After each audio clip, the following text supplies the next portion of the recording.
तो दोस्तों हमारी कहानी का शुरुआत काली और गहरी रात से होता है जब हिडेन विलेज के आसमान में एक अजीब सा सन्नाटा छाया हुआ था। नारुतो जो हमेशा सबका अटेंशन पाने के लिए तरसता था, लेकिन आज मिजुकी की बातों में आकर एक ऐसी गलती कर बैठा था जिसके वजह से उसकी पूरी जिंदगी को बदल दिया, क्योंकि उसने विलेज का सबसे खुफिया स्क्रॉलर ऑफ सील को चुरा लिया है और वो विलेज से दूर एक सुनसान और घने जंगल के बीचों बीच में बैठा है। और तभी नारुतो उस स्क्रॉलर को खोलता है और अपना पहला मल्टी शैडो क्लोन जुत्सु के बारे में पढ़ना शुरू करता है। और तभी उसके चेहरे पर मासूमी सी मुस्कान दिखाई देने लगता है और तभी उसको लगा कि अब वो एक बहुत बड़ा निंजा बन गया है जिसके वजह से सभी लोग उसको इज्जत करेंगे। लेकिन तभी उस शांति जंगल में उसे किसी की कदमों का आवाज सुनाई देता है और ये आवाज उसके सबसे चहेते इरुका सेंसेई का था। और तभी नारुतो खुशी से झूम उठता है, ये सोचते हुए कि इरुका सेंसेई उसको ढूंढते हुए यहाँ पे आ गए हैं और वो उनके सामने उसका नया जुत्सु को दिखाएगा। और तभी वो स्क्रॉलर को उठा के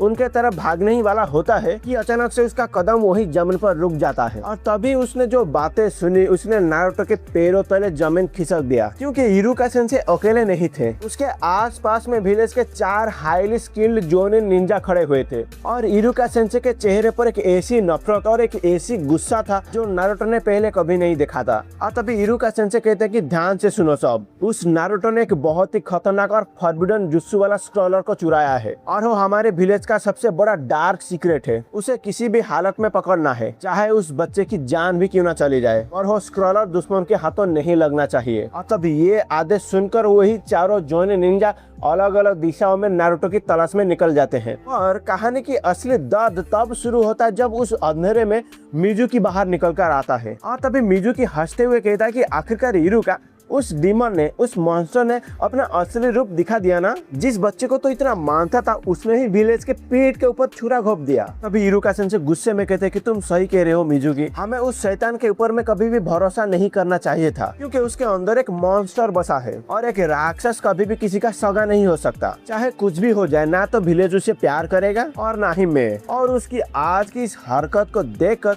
मेरा बचा कुचा भरोसा भी उसके ऊपर उठ चुका है। वो एक मॉन्स्टर था और एक हमेशा मॉन्स्टर ही रहेगा। और ये अल्फाज नारुतो के दिल में किसी जहरीले तलवार की तरह घुस जाता है। वो नारुतो जो इरुका सेंसेई को अपने पिता के रूप में देखता था, अब वो पूरी तरीके से टूट चुका था और उसके छोटे से दिल में जो थोड़ी बहुत उम्मीद बची थी वो आज हमेशा के लिए मर चुका है। और तभी उसकी नीली आंखों से आंसू बहने लगता है। और दोस्तों वो आंसू दुख का नहीं था, वो आंसू एक ऐसा नफरत का था जो अभी अभी उसके अंदर जन्म ले रहा था। और तभी नारुतो गुस्से से अपना दांत को पीसता है और उसी स्क्रॉलर को अपने सीने से लगाते हुए और बिना कोई आवाज के जंगल के और भी गहरे अंधेरे में भाग जाता है। और तभी नारुतो रोते हुए खुद से कहता है कि मैं प्यार के लिए लायक नहीं हूँ, कोई मुझे नहीं चाहता, सब लोग मुझे मॉन्स्टर कहते हैं ना, तो फिर ठीक है, अब मैं उनको दिखाऊंगा कि आखिरकार मॉन्स्टर क्या होता है। और उसके बाद हमको थोड़ा सा टाइम जब दिखाया जाता है और हमको बताया जाता है कि उस दिल देने वाले रात को करीब 5 साल बीत चुका है और इन्हीं 5 सालों में नारुतो को किसी ने भी नहीं देखा, क्योंकि वो हिडेन विलेज में कभी भी वापिस ही नहीं गया। इसके वजह से उसने एक बेहद ही भयंकर और सुनसान जंगल के अंदर में एक गहरे गुफा को अपना नया घर बना लिया था। और इन्हीं 5 सालों के अंदर में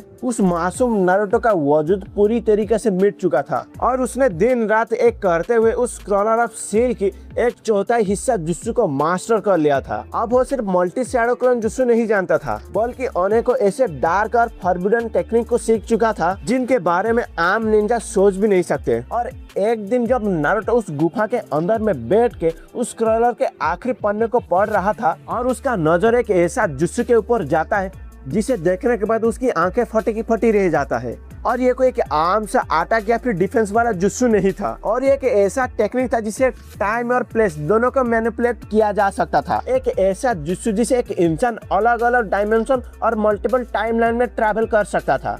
और तभी नारुतो उस जुत्सु की डिटेल्स को ध्यान से पढ़ता है और उसी स्क्रॉलर में साफ साफ लिखा गया था कि स्पेस टाइम पोर्टल को खोलने के लिए एक बेहद पावरफुल और एक लेजेंडर वेपन की जरूरत होगा, जिस स्वॉर्ड का नाम था कुसानागी नो त्सुरुगी। और उसमें यह भी लिखा गया था कि यूजर को पूरी फोकस के साथ में अपना चाकरा को उसी तलवार में फ्लो करना होगा और हवा में एक प्लस साइज का आकार को बनाना होगा। और ऐसे करने से यूनिवर्स का फैब्रिक फट जाएगा और यूजर किसी भी टाइमलाइन में पोर्टल को ओपन करके वहाँ पे जा सकता है। है। और ये पढ़ते ही नारुतो के दिमाग में एक बहुत ही डार्क और इविल आइडिया आने लगता है और तभी वो तुरंत अपना सामान को बांधता है और उस लेजेंडरी स्वॉर्ड की तलाश में निकल पड़ता है। और करीब 15 दिन की लगातार खोज और जर्नी के बाद नारुतो को आखिरकार पता चल जाता है कि वही स्वॉर्ड आखिरकार किसके पास में है और वही तलवार और किसी के पास नहीं बल्कि ओरोचिमारू के पास में है। और तभी नारुतो बिना किसी डर के सीधे ओरोचिमारू के खुफिया के ठिकाने में पहुंच जाता है। जैसे ही नारुतो उस अंडरग्राउंड बेस के अंदर अपना कदम को रोकता है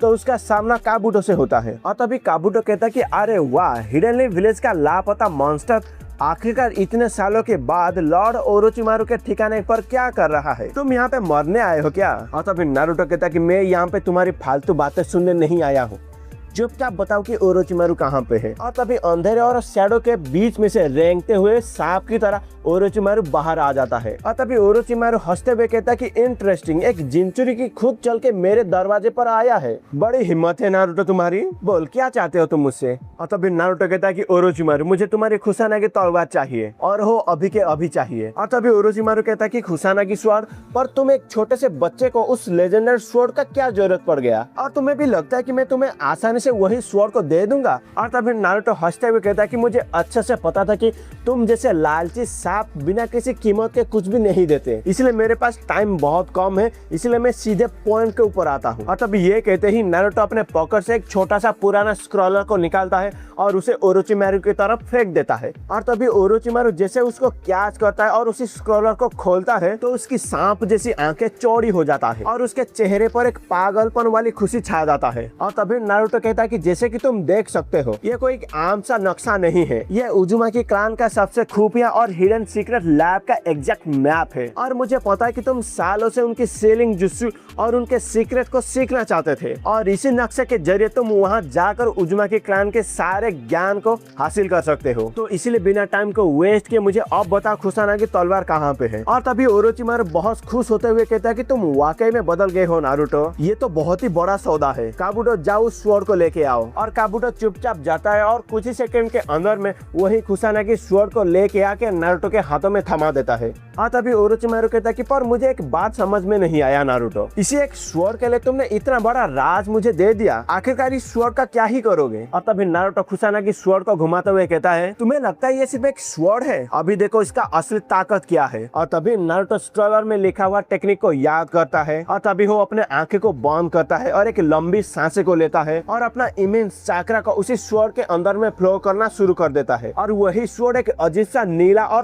काला चक्रा में ग्लो करने लगता है। और फिर नारुतो हाओ में पूरी फोकस के साथ में वर्टिकल स्लैश मारता है और फिर हॉरिजॉन्टल एक स्लैश मारता है और तभी हाओ में एक बहुत बड़ा प्लस आइकन का साइन बन जाता है और अगले ही पल में वहां पे एक छोटा सा ब्लास्ट होता है और स्पेस को चीरते हुए एक ग्लोइंग डायमेंशन पोर्टल ओपन हो जाता है। और यही अजीबोगरीब दृश्य को देखकर ओरोचिमारू और काबुटो उनके होश उड़ जाते हैं। और तभी नारुतो कहता है कि तुम्हारा शुक्रिया ओरोचिमारू। और तभी बिना पीछे मुड़े नारुतो उस पोर्टल के अंदर चला जाता है और 2 सेकंड के बाद वही पोर्टल पूरी तरह बंद हो जाता है। और दोस्तों पोर्टल से निकलकर नारुतो कहां पे जाता है ये देखकर आपके रोंगटे खड़े हो जाएंगे, क्योंकि सीन शिफ्ट होता है वैली ऑफ द एंड पर, उस आइकॉनिक फाइट पर। और मादरा और हाशिरामा के स्टैचू के बीच में सासुके और नारुतो अपना पहला डेथ मैच का फाइट लड़ रहे थे। और तभी हमको बताया जाता है कि ये भी एक अल्टरनेटिव टाइमलाइन है। और तभी हम देखते हैं कि फाइट एकदम क्लाइमैक्स पर चला जा चुका है। सासुके और उस टाइमलाइन का नारुतो एक दूसरे के ऊपर अपना फाइनल अटैक करने ही वाले होते हैं और तभी एक अजीब सा शख्स उन दोनों के बीचों बीच में लैंड करता है। और तभी हम देखते हैं कि इस अजीब शख्स का पहनावा बहुत ही अजीबोगरीब था। उसने फोर्थ ग्रेट निंजा वॉर में जिस प्रकार ओबिटो ने अपना मास्क को पहना था वही व्हाइट कलर का मास्क को पहना हुआ है और उसके मास्क के जैसा उसने व्हाइट कलर का एक आउटफिट को भी पहना हुआ है। और इसी आदमी की अचानक से एंट्री से दोनों ही यानी कि नारुतो और सासुके बुरी तरह चौंक जाते हैं और उनकी फाइट वहीं पे रुक जाता है। लेकिन इससे पहले कोई कुछ बोल पाता वही व्हाइट मास्क वाला आदमी एक ही झटके में वहां से गायब हो जाता है। उसका स्पीड एकदम टेलीपोर्टेशन जैसा दिखाई देता है क्योंकि सासुके अपने शारिंगन से भी उसको ट्रैक नहीं कर पाता। और तभी अचानक से सासुके का नजर पड़ता है और वो डर के मारे चिल्लाता है और तभी सासुके कहता है कि नारुतो तुम्हारे पीछे देखो। लेकिन दोस्तों बहुत ही देरी हो चुका था। जैसे ही उस टाइमलाइन का नारुतो पीछे मुड़ के देखता है तो वही व्हाइट कलर का मास्क पहने वाला आदमी ठीक उसके पीछे खड़ा खड़ा हुआ था। और तभी बिना किसी इमोशन के और बिना किसी एक शब्द को बोले वही आदमी अपना कुसानागी तलवार को निकालता है और एक ही सेकंड में वही स्वॉर्ड को नारुतो के सीने से आर पार कर देता है। खून की धारा निकल पड़ता है और उस टाइमलाइन का नारुतो तड़पते हुए वहाँ पे मारा जाता है। और अपना राइवल को एक पल में मरता हुआ देख के सास्के भी बुरी तरीके से कांपने लगता है। और तभी वही व्हाइट कलर का मास्क वाला आदमी धीरे से अपना खून से सना हुआ तलवार को निकालता है और सास्के की आंखों में देखता है। और वही आदमी कहता है कि मुझे तुमसे कोई काम नहीं है सास्के, तुम यहाँ से जा सकते हो। और तभी सास्के जो पहली बार इतना दहशत को महसूस कर रहा था, बिना एक पल को सोचे वहाँ से हो डर के मारे भाग जाता है। और उसके जाने के बाद वही व्हाइट कलर का मास्क वाला आदमी धीरे धीरे अपने चेहरे पर अपना मास्क को निकालता है और उसके पीछे और कोई नहीं बल्कि हमारा टाइमलाइन जंपर नारुतो खड़ा हुआ था। और इसी ब्रूटलिटी के बाद नारुतो के दिमाग के अंदर में हमको एक छोटा सा फ्लैशबैक दिखाया जाता है। जब हमारा नारुतो उस गुफा के अंदर में टाइम ट्रेवल वाला जुत्सु के बारे में पढ़ रहा था, तभी उसके मन में एक बेहद दर्दनाक ख्याल आ जाता है। तो उसने सोचा कि अगर अनेकों टाइमलाइन है तो हर एक टाइमलाइन में भी अलग अलग नारुतो होगा। तो अगर हर एक टाइमलाइन में एक नारुतो है तो हर टाइमलाइन में लोग उसका नफरत और एक मॉन्स्टर की तरह देखते ही होंगे और उसको मॉन्स्टर भी बुलाते भी होंगे और उसे नफरत भी मिलता होगा। और तभी ये सोचते हुए उसी दिन नारुतो ने एक फैसला लेता है। ये फैसला लेता है कि हर एक नारुतो को उसे जो दर्द मिला है, उसे जो दुख मिला है, ये किसी और एक नारुतो को हो नहीं देना चाहता। और उसका इविल आइडिया ये था कि मैं हर एक टाइमलाइन में जाकर हर एक नारुतो को ढूंढ ढूंढ के अपने हाथों से जान से मार दूंगा, क्योंकि मौत ही एक लौता रास्ता है जो इस मतलबी दुनिया का दर्द से उन सभी को आजाद कर सकता है। और तभी हमारा नारुतो एक मैसेकर का प्लान बनाता है जो खुद अलग अलग टाइमलाइन में जाके खुद को ही जान से मार देगा, वो भी अपने हाथों से। और तभी फ्लैशबैक एकदम से खत्म हो जाता है और तभी नारुतो अपने इस डार्क आइडियोलॉजी के ऊपर विश्वास करते हुए नारुतो वापिस से वही ओबिटो वाला व्हाइट कलर का मास्क को पहन लेता है। और तभी फिर से नारुतो हवा में एक प्लस की शेप से एक कट को मारता है और एक पोर्टल बाहर निकल आ जाता है। और तभी नारुतो निकल पड़ता है सभी टाइमलाइन के नारुतो उजुमाकी का नामो निशान को मिटाने के लिए। और दोस्तों अपने उस खतरनाक कुसानागी स्वॉर्ड और स्पेस टाइम जुत्सु के दम पर वही व्हाइट कलर मास्क वाला नारुतो भयंकर सीरियल किलर बन चुका था। वो एक टाइमलाइन से दूसरे टाइमलाइन में जंप करता है और बड़े ही बेरहमी से खुद के अलग अलग वर्जन को खून करता है। उसने अब तक करीब 100 टाइमलाइन में जाकर 100 अलग अलग नारुतो का मैसेकर कर चुका था। उसे लगा था कि कोई भी उसको रोक नहीं सकता, लेकिन अभी जो होने वाला था वो उसके लिए एक बहुत ही बड़ा शौक था। और तभी वो अपना 101 शिकार के लिए हवा में प्लस सिंबल वाला पोर्टल को खोलता है। और जब वो उस पोर्टल से बाहर निकलता है तो वो देखता है कि वो खुद हिडेन विलेज के अंदर में खड़ा हुआ है। और तभी हमको बताया जाता है कि ये पेन आर्क का क्लाइमैक्स था और सामने की तरफ सेज मोड वाला नारुतो और आकात्सुकी का लीडर पेन दोनों एक आखिर टक्कर के लिए खड़े हुए थे। और अचानक से उन दोनों के ठीक बीचों बीच में हवा में एक क्रॉस जैसा रिफ्ट खोलता है और उसमें से हमारा टाइम जंपर वाला नारुतो यानी कि व्हाइट मास्क पहने वाला नारुतो बाहर निकलता है। तभी उसकी अचानक एंट्री देखकर पेन और सेज मोड वाला नारुतो दोनों पूरी तरीके से कंफ्यूज हो जाते हैं। और तभी व्हाइट मास्क वाला नारुतो अपने स्पीड का फायदा उठाते हुए बिना टाइम को गवाए हो अपनी जगह से गायब हो जाता है और ठीक पेन के पीछे अप्रोच हो जाता है। एक स्विफ्ट और पावरफुल मूवमेंट के साथ वो अपने स्वॉर्ड से पेन को बीचों बीच में से वर्टिकल 2 हिस्से में काट देता है और तभी पेन का अंत एक ही झटके में हो जाता है। और उसके बाद वो धीरे से सेज मोड वाला नारुतो की तरफ मुड़ के देखता है और तभी सेज मोड वाला नारुतो गुस्से में चिल्लाते हुए कहता है कि तुम कौन हो और तुमने बीच में दखल क्यों दिए। लेकिन तभी व्हाइट मास्क वाला नारुतो उसकी बातों का जवाब नहीं देता है, बल्कि वो हवा में कूदता है और सेज मोड वाला नारुतो के पर जानलेवा हमला कर देता है। लेकिन यहाँ पे पहली बार व्हाइट मास्क वाला नारुतो थोड़ा सा हैरान हो जाता है, क्योंकि वो जिन सभी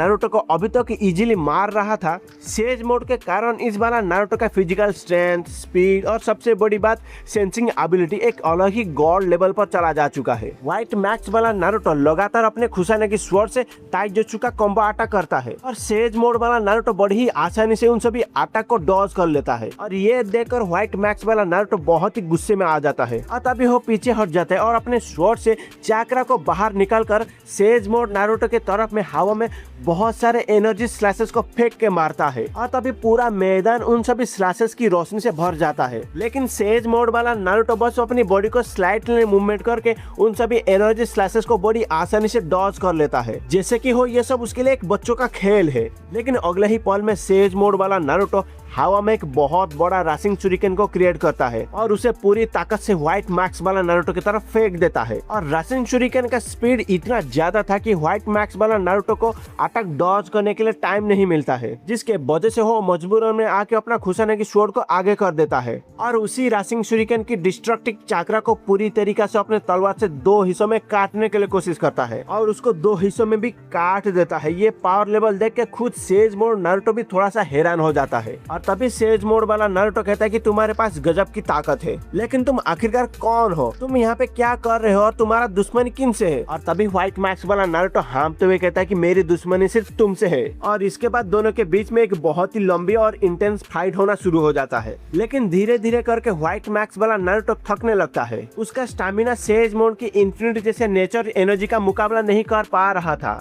और उसको ये रियलाइज हो जाता है कि अगर वो यहाँ पे और थोड़ी देर के लिए रह जाएगा तो आज वो खुद मारा जाएगा। और उसके बाद वो अपनी तलवार से दोबारा उस प्लस साइज का पोर्टल को ओपन करता है और तभी व्हाइट मास्क वाला नारुतो पोर्टल के अंदर जाते टाइम वो कहता है कि मैं मानता हूँ कि तुम बहुत ज्यादा ताकतवर हो और मैं आज तक जितने भी सभी नारुतो का खून किया हूँ तुम उन सभी से ज्यादा स्ट्रॉन्ग और ज्यादा खतरनाक हो। और ये बात याद रखना कि मैं हार नहीं मानूंगा, हम दोबारा जरूर मिलेंगे। और इतना ही कह के व्हाइट मैक्स वाला नारुतो पोर्टल के अंदर चला जाता है और उसके बाद सीन शिफ्ट होता है व्हाइट मास्क वाला नारुतो के असली यूनिवर्स में, जो उस गहरे गुफा के अंदर में बैठा हुआ था और उसी अंधेरे गुफा में वो जमीन के ऊपर अपना व्हाइट मास्क को रखते हुए बैठा हुआ था और वो बुरी तरीके से हाँफ रहा था और उसके दिमाग में सिर्फ सेज मोड वाला नारुतो की ओवर पावर स्ट्रेंथ के बारे में सोच रहा था और उसके दिमाग में गुस्सा और फ्रस्ट्रेशन भर चुका था। और तभी उसके अंदर के डीप सबकॉन्शियस माइंड में एक खौफनाक आवाज गूंजता है और ये आवाज और किसका नहीं बल्कि उसके अंदर सील हुआ कुरामा का था। और तभी कुरामा हंसते हुए कहता है कि तो आखिरकार किसने तुम्हारी गुरूर को तोड़ ही दिया और तुम जिस ताकत के आगे बेबस थे हो नेचर एनर्जी था बच्चे। और तभी नारुतो कहता है कि नेचर एनर्जी,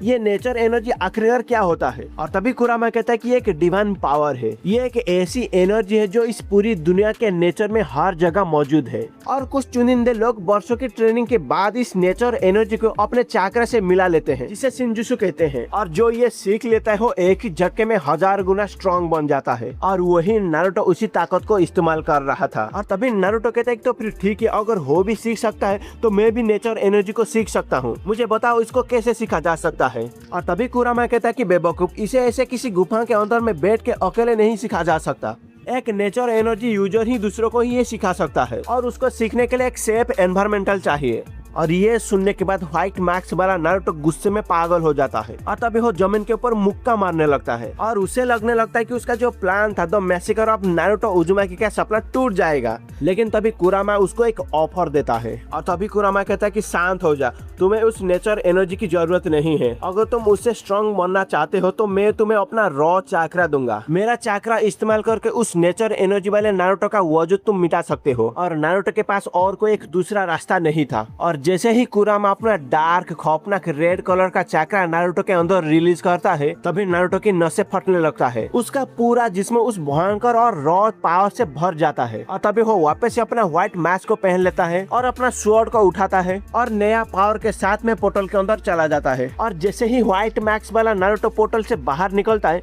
तो वो सीधे 4th ग्रेट निंजा वॉर के बैटलफील्ड में बीचों बीच में लैंड करता है। और तभी वो जो सीन देखता है उसका होश पूरी तरीके से उड़ जाता है, क्योंकि उसने सोचा था कि वो सेज मोड वाला नारुतो से लड़ेगा, लेकिन उसका सामने का नजर बहुत ही अलग था, क्योंकि उसके सामने ठीक व्हाइट कपड़े पहना हुआ और व्हाइट कलर का मास्क पहना हुआ ओबिटो खड़ा हुआ था और उसके ऑपोजिट में काकाई सेंसे और माइट गाय खड़े हुए थे। और सबसे बड़ी बात कि नारुतो खड़ा हुआ था, लेकिन ये नारुतो सेज मोड में नहीं था बल्कि ब्राइट येलो कलर चाकरा से ग्लो कर रहा था, यानी कि ये केसे मोड वाला नारुतो है। और अपने ही जैसा व्हाइट मैक्स वाला आदमी को वहाँ पे प्रकट होता हुआ देखकर ओबिटो पूरी तरीके से कंफ्यूज हो जाता है, लेकिन वहाँ पे केसीएम मोड वाला नारुतो उसको देख के पहचान लेता है। और तभी केसीएम मोड वाला नारुतो कहता है कि तुम तो वही हो ना, मैं तुम्हें बहुत ही अच्छे से जानता हूँ, तुम वही डरपोक इंसान हो जिसे पेन को मारने के बाद मेरे ऊपर हमला किए थे और जब तुमसे लड़ा नहीं गया था तो अपने पोर्टल वाले निंजा टेक्निक को यूज करके वहाँ से भाग गए थे।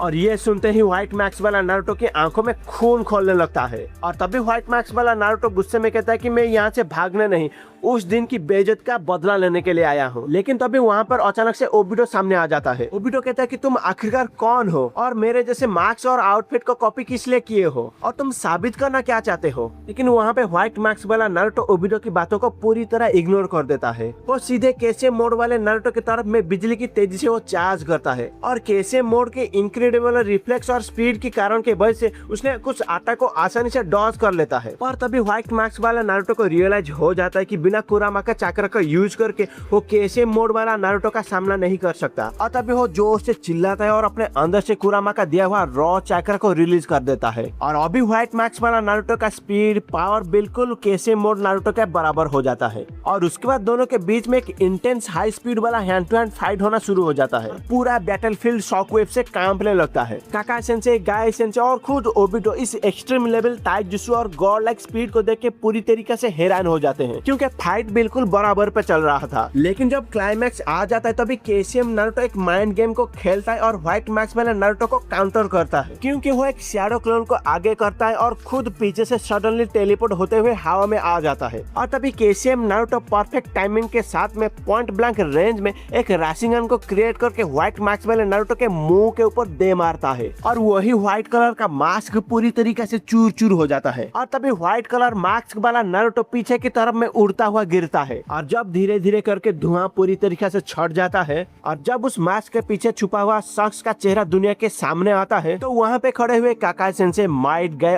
ओबिटो और खुद केसीएम मोड वाला नारुतो पूरी तरीके से फ्रीज हो जाते हैं क्योंकि उनके ठीक सामने दुश्मन के रूप में और कोई नहीं बल्कि खुद नारुतो उजुमाकी खड़ा हुआ था। और तभी केसीएम मोड वाला नारुतो हकलाते हुए कहता है कि तुम आखिरकार कौन हो और तुम बिल्कुल मेरे जैसे क्यों दिखाई दे रहे हो। और तभी अचानक से केसीएम मोड वाला नारुतो को पेन आर की बातें याद आ जाता है और तभी केसीएम मोड वाला नारुतो कहता है कि तुमने उस दिन मुझे ये अजीब बातें क्यों कहा था। तुमने कहा था कि तुम सभी नारुतो को जान से मारा है लेकिन मैं उन सब से ज्यादा स्ट्रांग हूँ। आखिरकार ये बात का मतलब क्या था और तुम आखिरकार क्या चाहते हो और कहाँ से आए हो तुम। और तभी इविल नारुतो जिसका मास्क पूरी तरह टूट चुका था तभी वो धूल को झाड़ते हुए वो वहाँ पे खड़ा होता है और तभी उसके चेहरे पर एक भयंकर एक साइकोपाथ मुस्कान आ जाता है और तभी वो हंसते हुए कहता है कि उसका मतलब यह है वीकलिंग, मैं एक अकेला एक बहुत बड़ा खुफिया मिशन पर निकला हूँ और उस मिशन का नाम है द मैसेकर ऑफ नारुतो उजुमाकी। और ये खौफनाक शब्द को सुनने के बाद वहाँ पे खड़े हुए सभी निंजा का रूह एकदम से कांप जाता है। और तभी इविल नारुतो कहता है कि मैं स्पेस और टाइम को फाड़ते हुए